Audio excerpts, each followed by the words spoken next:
There are two numerical formats as data types in Python. Integers are whole numbers. One thing you need to know in Python programming is that when you divide two even integers, the result is always a decimal number. In Python, the data type for decimal numbers is called a float.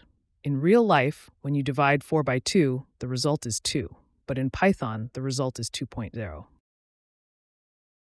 Let's look at the cells above and understand the process. In the first cell, a is a variable that was initially assigned the value 2. This means a became an object variable created from the int integer class. Therefore, in the first cell, the data type of a is integer. However, in the second cell, a new value was assigned to a, which is the result of dividing 4 by 2. As a result, a became an object variable created from the float class. Thus, in the second cell, the data type of a is float. Data types in Python are built-in classes. A variable inherits the properties of the class from which it is created. In Python, there are built-in libraries such as math, random, and time. You can view the full list of these libraries on the official Python website. Website is docs.python.org. Let's import the math library, for example, by writing import math in a new cell and running it. Next, let's create a new variable called b. We will assign to this variable the pi function from the math library. When we print b, we see the limited decimal representation of the infinite number pi. The data type of the variable b is float. We mentioned about libraries, but do we know what is it?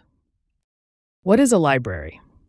In an open-source architecture, a library is a collection of stable, well-functioning code written by other developers. In programming, there are procedural, functional, and object-oriented programming paradigms.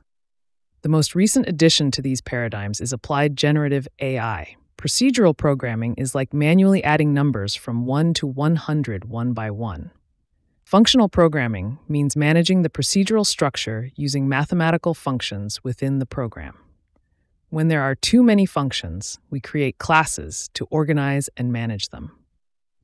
A library is a set of code that contains multiple classes and functions grouped within modules. Built-in libraries are those that come pre-installed with Python, such as math, random, and time. Libraries that are not built in need to be installed separately. So how can we check it and install it if necessary? Pip means Python install package. With pip, you can check whether a library is installed or not. If you type pip show, the library will be displayed if it exists. For example, pip show numpy. If it doesn't exist, we would run the command pip install numpy. So the library will be installed if it is not installed before. If it is installed, you will see the message on screen. When you import a library and type its name or the alias you imported it with inside dir, the classes and functions of the library are listed without explanations. When you import a library and type its name or alias inside help, the classes and functions of the library are listed with explanations. These commands will be very useful. Knowledge Club, the bridge to the future.